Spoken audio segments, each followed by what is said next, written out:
बिस्मिल्लाहिर्रहमानिर्रहीम। आई महमूद नियाज़ी। अस्सलाम वालेकुम वरहमतुल्लाहि वबरकातुहू। एक नए वीलॉग के साथ आज आपको बताऊंगा कि जब वक्त पर सच न बोला जाए तो बाद में वो इंकशाफ कहलाता है, सच नहीं कहलाता। हमें तारीख में दो शख्स ऐसे मिलते हैं जिन्होंने वक्त पर सच बोला और उसकी कीमत भी अदा की। एक थे सुकरात, यूनान के सुकरात, और दूसरे थे मंसूर हिलाज। मंसूर हिलाज आप जानते हैं कि उनको भी जो है वो अरे मुल्ला जनाजा पढ़ मैं जानूं मेरा खुदा जाने। बहरहाल ये आज आपको स्टोरी सुनाऊंगा कि हम किस तरह बदकिस्मत हैं इस मामले में। इसके अलावा पीटीआई पर पाबंदी का फैसला कर लिया गया है और मार्शल लॉ, क्या मार्शल लॉ लग सकता है? सनम जावेद खान को पेश करने का हुक्म दिया है और हुक्म दिया है एक बार फिर अजीम जज जस्टिस गुल हसन औरंगजेब साहब ने। मैं आज आपको जस्टिस साहब को थोड़ा सा तारुफ भी करा दूं। ये जो जस्टिस गुल हसन औरंगजेब साहब है ना, ये स्वात के वली अहद हैं। यानी जब स्वात जो है वो रियासत थी तो इनकी थी। ये जो अब मियाँ गुल हसन औरंगजेब हैं और इनके वालिद को प्रिंस जो है वो औरंगजेब कहा जाता था। तो फिर आपको पता है जब आपका पेट भरा हो, जब आपकी आंखें भरी हुई हो, जब आपने सारा कुछ देख रखा हो, तो फिर आप गुल हसन औरंगजेब जैसे फैसले ही करते हैं। जस्टिस गुल हसन औरंगजेब के सामने सारा मुद्दा रखा गया कि किस तरह सनम जावेद खान को कल रिहा किया गया और रिहाई के 1 घंटे बाद उनको जो है वो गिरफ्तार कर लिया गया और फिर उनको बलोचिस्तान भेजने का फैसला किया गया। और हैरत होती है बलोचिस्तान वालों पे कि वो भी तैयार हो गए जो अपने हकूक़ का रोना रोते हैं। मारंग बलोच अपने हकूक़ का रोना रोती हैं और वो नाम निहाद बुगटी, वो चाबी वाला खिलौना, वो जरदारी का मुंह बोला बेटा, वो सरफराज बुगटी, उसने भी बड़ा कबूल कर लिया। फिर आपको तकलीफ क्यों होती है कि जी पंजाब वाले हमारे हक में जो है वो आवाज़ नहीं उठाते? आपने मुंह पे मारना था कि हम क्यों एक बेगुनाह लड़की के खिलाफ मुकदमा करें और इसको आप बलोचिस्तान क्यों ला रहे हैं? लेकिन आपको पता है यहाँ अपना अपना सच है और अपना अपना झूठ है। जब उनको जो है वो ज़रूरत पड़ती है लापता अफराद स्टंट की तो वो उठा लेते हैं, वरना सब खैर हैं। बहरहाल उससे पहले जस्टिस गुल हसन औरंगजेब ने हुक्म दे दिया, जब मैं वीडियो ये आप तक पहुंचेगी, क्योंकि उन्होंने अभी 5:30 का वक्त दिया कि 5:30 तक सनम जावेद को प्रोड्यूस किया जाए और ख़बरदार सनम जावेद इस्लामाबाद की हदूद से बाहर ना निकलें। और जितने भी बड़े थे इंतज़ामिया के, उन सब को जस्टिस गुल हसन औरंगजेब ने इस्लामाबाद हाई कोर्ट में जो है वो तलब कर लिया है। बस मेरा छोटा सा मशवरा ये है निज़ाम को कि एक मुकदमा सनम जावेद के खिलाफ टम्बकटू में और एक मुकदमा कीनिया में और एक मुकदमा घाना में वो दर्ज करा दें। शायद फिर आपकी भतीजी का कलेजा ठंडा हो, फिर शायद ये इस्लाम से पहले वाली हिंदा इसके जो है ना ये कलेजा चुबाने पे मुतमईन हो जाए।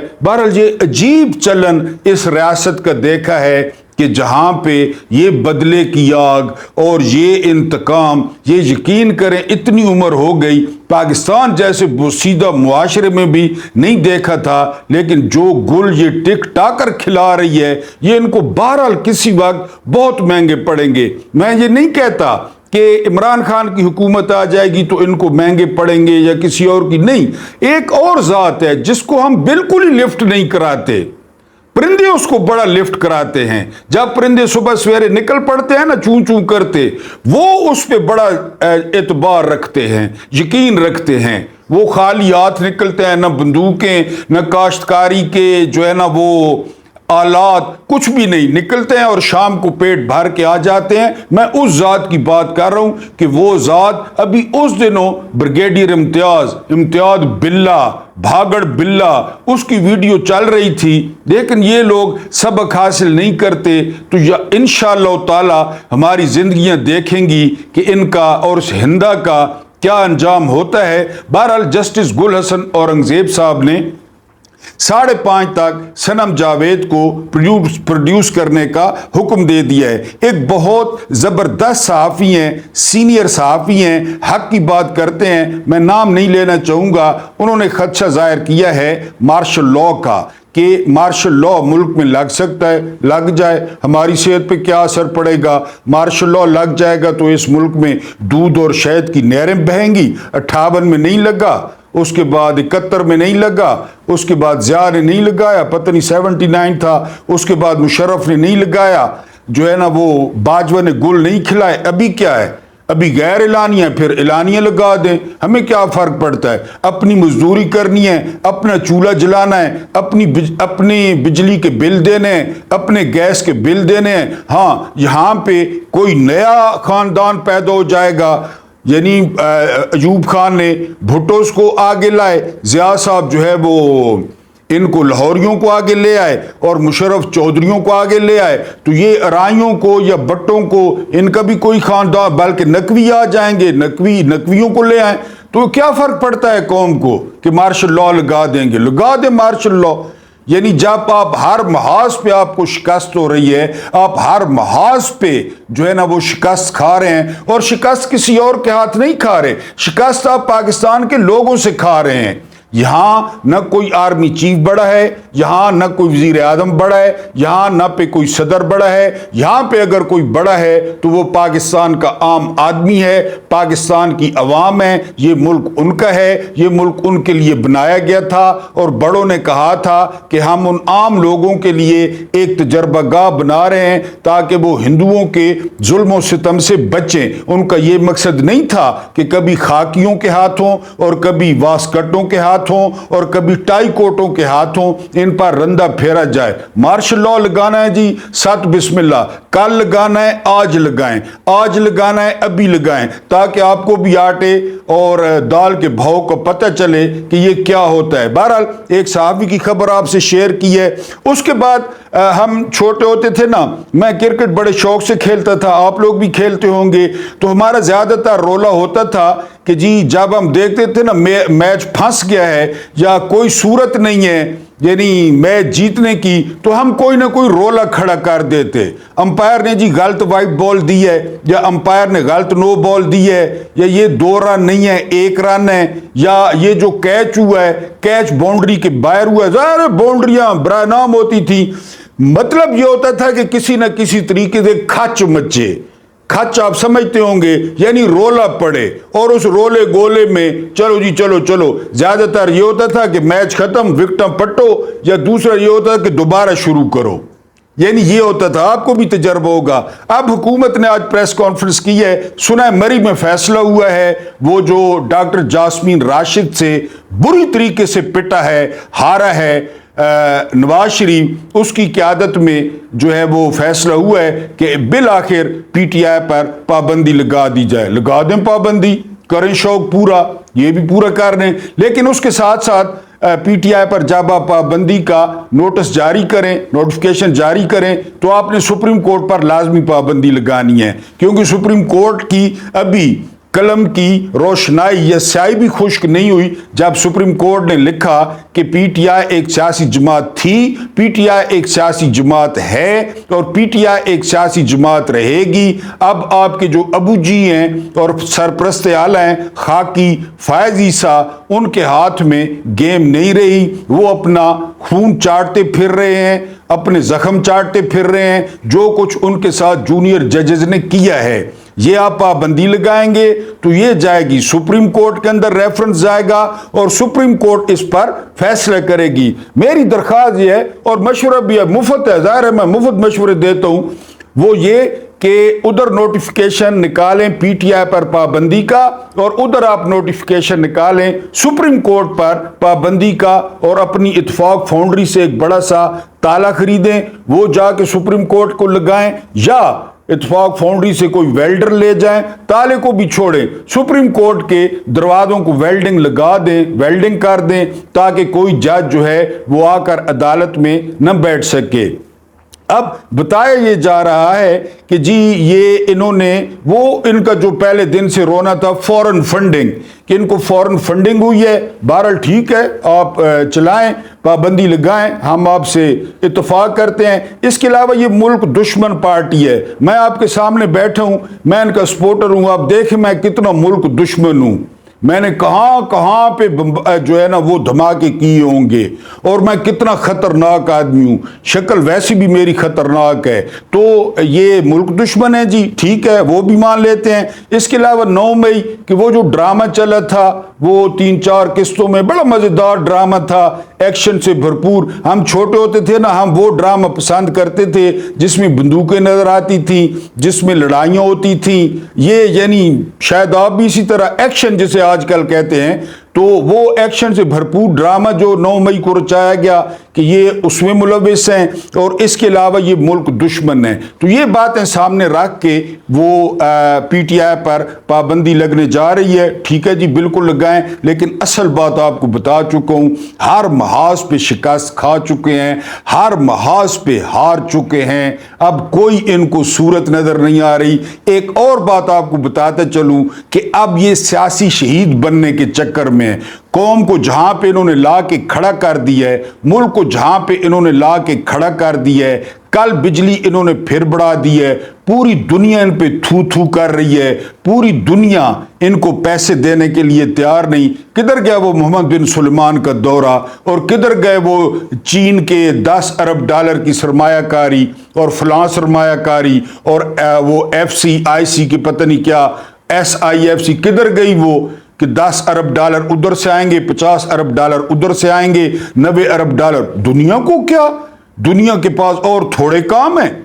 یعنی آپ اس بندے سے، یعنی جو بندہ، مثلا میں آپ کو مثال دیتا ہوں، ہمارے عام معاشرے میں آپ اس بندے سے تنگ نہیں ہو جاتے جو ہر وقت آ کر آپ کو اپنے مسائل بتاتا ہے کہ میرے گھر میں آٹا نہیں ہے اور میں یہ ہٹا کٹا ہے۔ یہ بات ذہن میں رکھے، ہٹا، ویسے تو کچھ اوریجنل لوگ ہوں گے، آپ کے دوست ہوں گے، مدد کیا کریں، میں ہٹے کٹوں کی بات کر رہا ہوں، یار میرے گھر میں یہ مسئلہ ہے، میرے بچے خود کام نہیں کرتا، تو آپ اس بندے سے تنگ نہیں ہوتے کہ ہر وقت آ کر مصائب شروع کر دیتا ہے، کہانیاں شروع کر دیتا ہے۔ اسلام آباد کا یہی حال ہے، جدھر جاتے ہیں، میں مانگنے نہیں آیا لیکن مجبوری ہے، جدھر جاتے ہیں یہ مجبوری ہے، اور وہ کہتے ہیں یار 25 کروڑ کا ملک ہے، ہٹے کٹے ہیں، جہاں پہ 60% نوجوان ہیں، جہاں پہ پہاڑ ہیں، جہاں پہ سمندر ہے، جہاں پہ دریا ہیں، جہاں پہ میدان ہے، جہاں پہ غلہ ہوتا ہے، جہاں پہ معدنیات ہیں، جہاں پہ تیل ہے، جہاں پہ بندرگاہیں ہیں،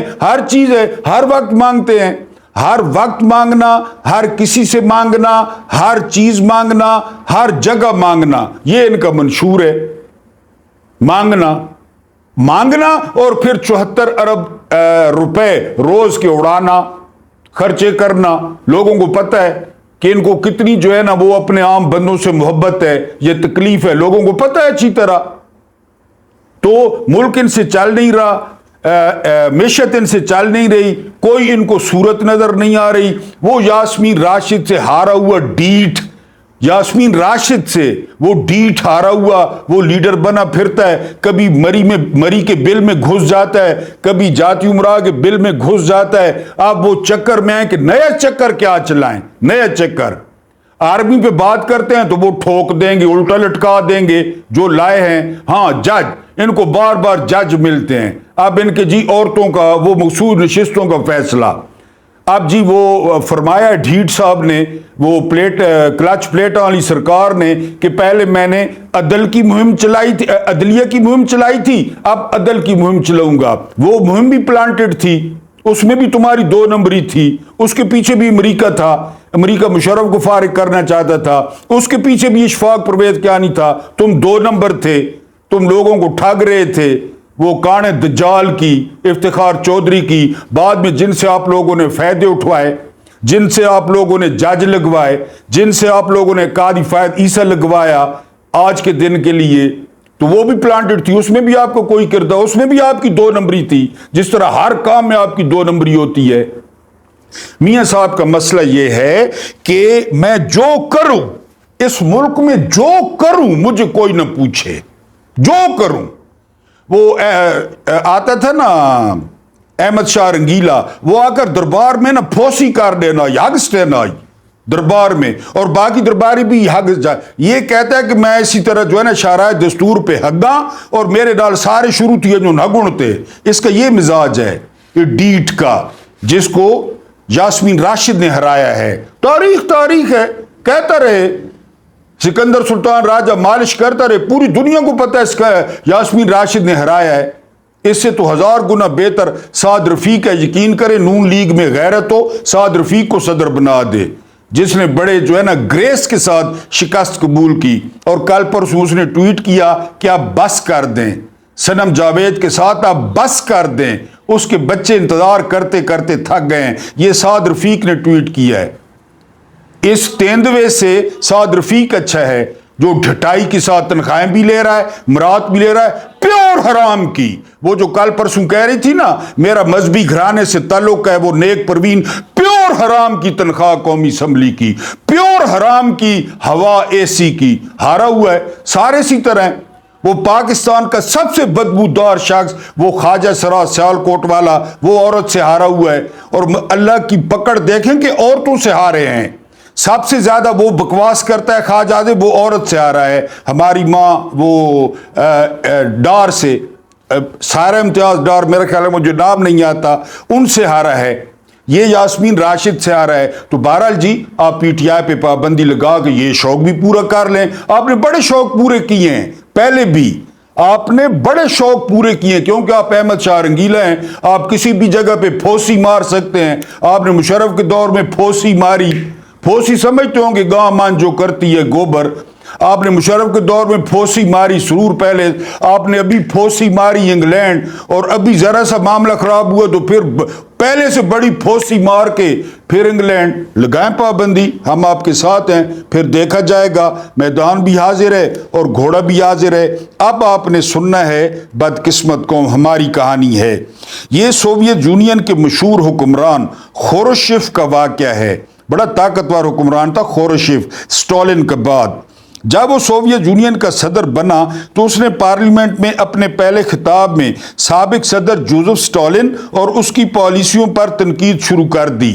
اس کا کہنا تھا جوزف اسٹالن میں برداشت نہیں تھی، وہ ایک بدبودار آمر تھا، وہ ظالم تھا، وہ اختلاف کرنے والے ساتھیوں تک کو دشمن سمجھ لیتا تھا، اس کے خوشحالی اور معاشی استحکام کے دعوے بھی جھوٹے تھے، اور سوویت یونین کو جتنا نقصان اسٹالن نے پہنچایا اتنا ساری سرمایہ دار دنیا مل کر نہیں پہنچا سکی. یہ وہ پولٹ بیورو میں تقریر کر رہے ہیں، اسمبلی میں وغیرہ وغیرہ. خروشچف جب ان خیالات کا اظہار کر رہا تھا تو معزز ارکان میں سے کسی نے چٹ پر کچھ لکھا اور اس تک پہنچا دیا.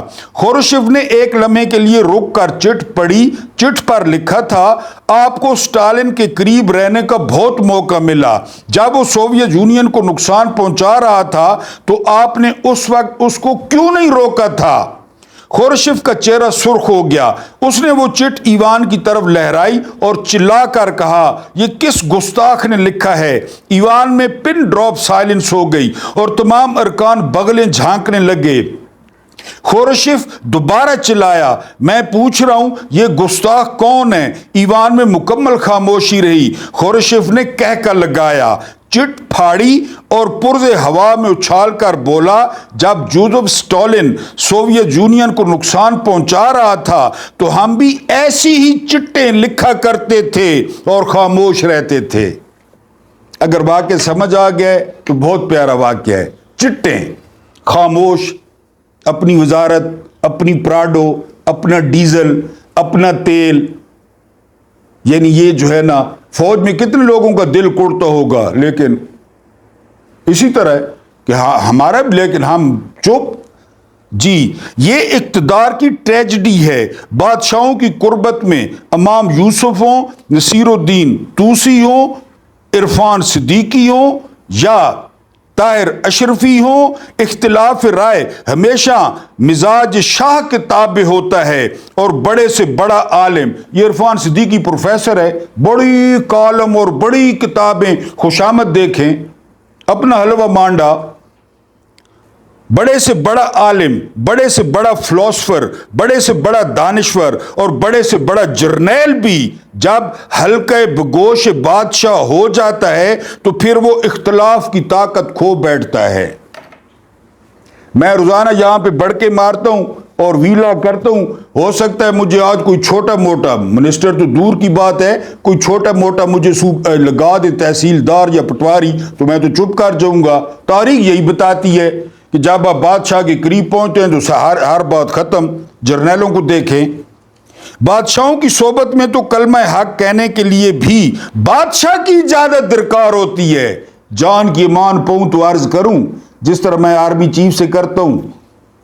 लिहाजा जब तक इक्तदार का सूरज सवा नेज़े पर रहता है, बड़े से बड़ा हक गो भी फकत चिट्टे लिखने और जलाल शाही के वक्त सर झुकाकर चुपचाप बैठे रहने पर इक्तफा करता है, क्योंकि वो जानता है इस वक्त सर उठाने की जुर्रत की तो उसका सर सलामत नहीं रहेगा, और अगर सर बच भी गया तो वो कुर्बत, वो मज़े, वो प्रोटोकॉल से जरूर हाथ धो बैठेगा। और जाहिर है ईवान इक्तदार से बाहर खड़े सियासतदानों और दरिया के खुश्क किनारे पर पड़ी मछली में कोई फर्क नहीं होता। कुर्बत शाही में जिंदगी बसर करने वाले लोग इस माहौल और इस माहौल के प्रोटोकॉल से इतने आशना होते हैं कि अगर इन्हें कभी बादशाह सलामत खुद भी इख्तलाफ राय का हक अनायत कर दें तो भी वो चिट लिखने तक ही महदूद रहते हैं, क्योंकि वो जानते हैं इख्तलाफ का ये हक किसी भी वक्त गुस्ताखी में तब्दील हो सकता है, और इक्तदार के ईवानों में गुस्ताखी की सजा मौत होती है।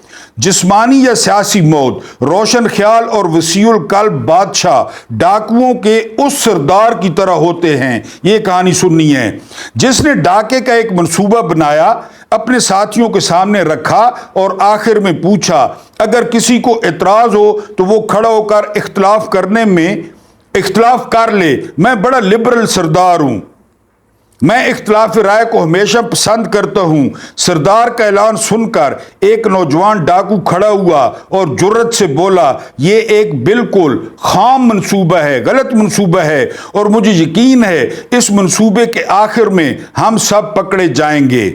सरदार ने बड़े तहम्मुल से उसकी बात सुनी, और जब वो नौजवान खामोश हुआ तो सरदार ने जेब से रिवॉल्वर निकाला, नौजवान डाकू के सर का निशाना लिया और गोली चला दी। नौजवान पीछे गिर गया। सरदार ने रिवॉल्वर की नली पर फोंक मारी, धुआं उड़ाया और पसीना पहुंचते हुए साथियों की तरफ देखकर बोला, किसी और को इतराज हो तो वो भी खड़ा हो जाए। सनम जावेद, आलिया हमजा जी, इतराज हो तो खड़ा हो जाए और पहुंच जाए असल जगह पे जी। दुनिया में सच का दौर और एक वक्त होता है, अगर सच उस वक्त उस दौर में न बोला जाए तो वो सच इंकशाफ तो कहला सकता है लेकिन सच नहीं। मेरी बात याद रखनी है, जब ये यजीद जाएंगे ना, वैसे भी करबला वो मुहर्रम करीब है, ये भी जहन्नुम वासिल होंगे सियासी तौर पे, इन्हीं के बंदे कहेंगे हमने क्या क्या किया लोगों के साथ, यही बताएंगे। ये जो वीलॉग है ना, रख लेना है, यही बताएंगे, अब नहीं बताएंगे। अब तो प्रोटोकॉल आपको पता है, जोराने, असराने, हाई टी, की क्लब, चेयर्स, अब तो वो हो रहा है ना, यही बताएंगे कि हमने लोगों के साथ क्या किया, यही बताएंगे। और अपनी मरी हुई माओ की कस्में खाएंगे, अपनी माओ की कब्र की कस्में खाएंगे, और दुबई के इशारों पे जलील होंगे, नंगी गालियां सुनेंगे ये खुद जी। दुनिया में सुकरात कहलाने का हक सिर्फ एक शख्स को पहुंचता है जो एथेंस के उस कैद खाने में उस वक्त जहर का प्याला पिए जब उसके शागिर्द फरार के लिए दरवाजे खुलवा चुके हों। एक शागिर्द सुकरात का बड़े ओहदे पे था, उसने सारा इंतजाम कर लिया था, चौकीदारों को रिश्वत दे दी थी, एक घोड़े का बंदोबस्त कर लिया था, दरिया पर कश्ती का बंदोबस्त कर लिया था, कश्ती में मलाह का बंदोबस्त कर लिया था। दारोगे पैसे लेकर दरवाजा खोलेंगे, सुकरात घोड़े पे बैठेंगे, घोड़ा दरिया पे पहुंचेगा, कश्ती में बैठेंगे, कश्ती दरिया के पार जाएगी, और दरिया के पार यूनान का कानून अप्लाई नहीं होता था। شاگرد نے سارا بتایا، اور سقراط نے کہا کہ میں نے تم لوگوں کو ساری عمر قانون شکنی کی تعلیم دی ہے، how dare you, shut up, میں زہر پیوں گا۔ جی یہ اصل واقعہ تھا، انتظام کر چکے تھے اس کے شاگرد، جی دروازے کھلوا چکے ہیں، اور منصور بھی صرف وہی شخص کہلا سکتا ہے جو موت کو انچ انچ اپنی طرف بڑھتا دیکھے لیکن مسلسل انول حق کے نعرے لگاتا رہے۔ مجھے افسوس تو اس بات کا ہے کہ ہمارے ملک میں سیاستدان تو بہت ہیں، ابو الفضل، توسی، اشرفی، فضل الرحمان بھی بہت ہیں، انکشافات کرنے والے حق گو بھی بہت ہیں، لیکن سقراط اور منصور کوئی نہیں ٹائم پہ۔ ابھی بتائیں نا کیا ہو رہا ہے ملک میں، ابھی بتائیں۔ اور یہ سچ ہے، قوموں اور ملکوں کو جابر سلطان کے سامنے چٹیں لکھنے والے ابو یوسف اور انکشاف کرنے والے ابو الفضل کی نہیں بلکہ درباروں میں سچ بولنے والے سقراط اور وقت کی دہلیز پر حق کہنے والے منصوروں کی ضرورت ہوتی ہے، اور ہم اس معاملے میں ایک بدقسمت قوم ہیں، اور ہمارے تمام باضمیر سیاستدانوں کا ضمیر صرف اپوزیشن میں جاگتا ہے۔ آپ کو بتایا نا، یہ خود بتائیں گے۔ کاکڑ نے کیا کہا ہے حنیف عباسی کو؟ حنیف عباسی نے چاں کی ہے تو کاکڑ نے کہا سارا فارم 47 والا ڈرامہ بتا دوں گا اسلام آباد کوسار مارکیٹ میں۔ حنیف عباسی وہ چھوٹے پیشاب کی طرح کی جھاگ نہیں بیٹھتی، اس طرح بیٹھ گیا ہے ابھی کہ سارا بتا دوں گا کیا ہوا ہے۔ وہ حنیف عباسی بڑا اپنی طرف سے ترم خان بنتا ہے نا، یہ خود بتائیں گے۔ یہ لوگ اقتدار سے فارغ ہو کر سچ بولنا شروع کر دیتے ہیں، معافیاں مانگنا شروع کر دیتے ہیں۔ مشرف نے این آر او پہ معافی مانگی تھی، اور جو ہی انہیں اقتدار میں شامل ہونے کا دوبارہ موقع ملتا ہے یہ لوگ اپنے ضمیر کو کسی گہری کھائی میں جا پھینکتے ہیں۔ یہ کل تک کہتے تھے نا ووٹ کو عزت دیں، کل تک نہیں کہتے تھے، گانے لگی ہوئے تھے ووٹ کو عزت دو، ووٹ کو عزت دو۔ اب ان کے سامنے کو تو لگتا ہے ان کو کرنٹ لگ گیا ہے اگر ان کے سامنے یہ گانا لگائیں تو۔ یہ کل کہتے تھے اپوزیشن میں، کدھر گیا پالوش، چیری بلاسم پالوش بس، اور کیوی شو پالش، کدھر گئے وہ؟ اپوزیشن میں ہوتے ہیں تو ووٹ کو عزت دو۔ یہ اسے زمین کی 7 تہوں میں دفن کر دیتے ہیں، ووٹ کو عزت دو۔ اور جب تک اقتدار میں ان کی شراکت برقرار رہتی ہے اسی آرمی چیف کے ساتھ، یاد رکھیں اسی D G I S I کے ساتھ، یہ ہندا اسلام سے پہلے والی اور اس کا باپ ابو سفیان اسلام سے پہلے والا کیا حال کرتے ہیں، یہ میں اپنے آرمی چیف کو انشاءاللہ یاد کروں گا، اور D G I S I کو یاد کروں گا کہ سر سنائیں کیسے سانپوں کو پالا تھا، اب سنیں انہی کو ذرا انتظار کریں۔ جی یہ لوگ بادشاہ سلامت کی بڑی سے بڑی غلطی اور بڑی سے بڑی حماقت پر سر ہلاتے رہتے ہیں، واہ واہ کرتے رہتے ہیں، لیکن جو ہی بادشاہ سلامت کے پنجے اور دانت جھڑ جاتے ہیں، باجوہ کی طرح روزانہ بکواس کرتے ہیں اس پہ، پہلے ڈگی میں چھپ چھپ کے ملنے جاتے تھے برقع پہن کے شبادو، تو ان لوگوں کا ضمیر دوبارہ جاگ اٹھتا ہے۔ ان کے ریٹائر ہونے کی دیر ہے، آپ نے دیکھنا ہے کیا حشر کرتے ہیں یہ ان ججوں کا، ان جرنیلوں کا، کیونکہ یہ سانپ ہے، 40 سال سے سانپ ہے۔ اور یار انہوں نے ضیاء کو نہیں بشکا، ضیاء اپنا انگوٹھا ان کے منہ میں، اور وہ انگوٹھے چومتے تھے، یہ ان کا باپ، یہ دونوں بھائی جیلانی کا انگوٹھا چومتے تھے، چوستے تھے، اسی ضیاء کے خلاف ہے۔ دودھ پہ پلنے والے ناگ۔ اللہ پاک آپ کو آسانیاں عطا فرمائے، آسانیاں بانٹنے کی توفیق عطا فرمائے۔ اللہ پاک آپ لوگوں کی روزیوں اور رزقوں میں برکت دے۔ مجھے برداشت کرنے کا بہت بہت شکریہ۔